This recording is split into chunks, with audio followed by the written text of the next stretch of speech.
આજે રવિવાર છે, મોડા સુધી સૂતો હોય. ઓહો, વધારે લેટ થઈ ગયું, તૈયાર થઈ જાઓ. વધારે મોડું થઈ ગયું હતું, તેનાથી ઝડપથી તૈયાર થઈને ટોપી પહેરીને હું જઈ રહ્યો છું બહાર. શુભમભાઈ પણ રાહ જોતા હતા. જતાં અમને બસ પણ જોવા મળી. આગળ ગયા તો ઘણો ટ્રાફિક પણ હતો. ટ્રાફિક સોલ્યુશન થઈ ગયું તો પછી અમને કેરીની પેટી પણ જોવા મળી. સાથે સાથે અમે આગળ જ ગયા તો દુકાનું સાથે સાથે પુલનું કામ પણ થતું હતું. ટ્રક પણ નડતા હતા, પણ શુભમભાઈ સાઈડમાં લઈને ત્યાંથી અમે આગળ ગયા.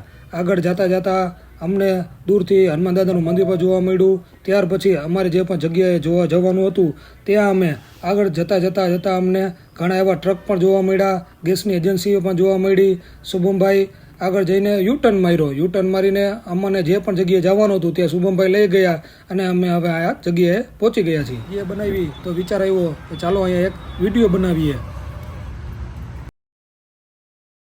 શુભમભાઈ એમ કહેતા હતા આ બાજુ ઓલી બાજુ જ્યાં તમારે વિડીયો બનાવવો હોય ત્યાં બનાવી શકો છો. ત્યાંથી અમને દૂરથી તમને હાર્દિકભાઈ જોવા પણ મળશે.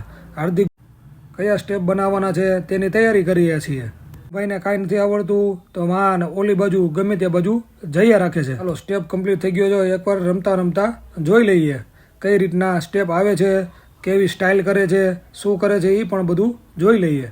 વિડીયો બન્યા પછી હવે સાંજ પડી ગઈ છે તો ચાલો લાઇટ બંધ કરીને હવે આપણે ઘર બાજુ જઈએ. બ્લેક ટી શર્ટમાં અમારા સંદીપ સર.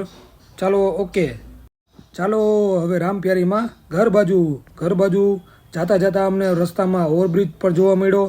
ઓવરબ્રિજ જેવો અમે પૂરો કર્યો ત્યાં એક બાજુ તમે જોઈ શકો છો કે રસ્તાનું કામ ચાલુ છે, તો બીજી બાજુ તમને સિંગલ પટ્ટી હમણાં જોવા પણ મળશે. આગળ સિંગલ પટ્ટી પૂરી થઈ ગયા પછી ઘોર અંધારું આવે છે. સુમુભાઈ મને ઉતારી દીધો. ત્યાર પછી મેં આજુબાજુમાં જોયું કે આ શું આવ્યું છે, તો ગ્રીનલેન્ડ ચોકડી જોવા મળી. ગ્રીનલેન્ડ ચોકડી ઉપર હું મારા મિત્રની રાહ જોઈ રહ્યો છું.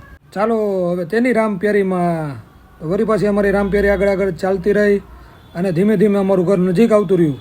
તો અમે ઘર પાસે પહોંચીને હવે વળી પાછો બીજો પ્લાન કરીશું. પહેલાં ઘરે પહોંચીશું.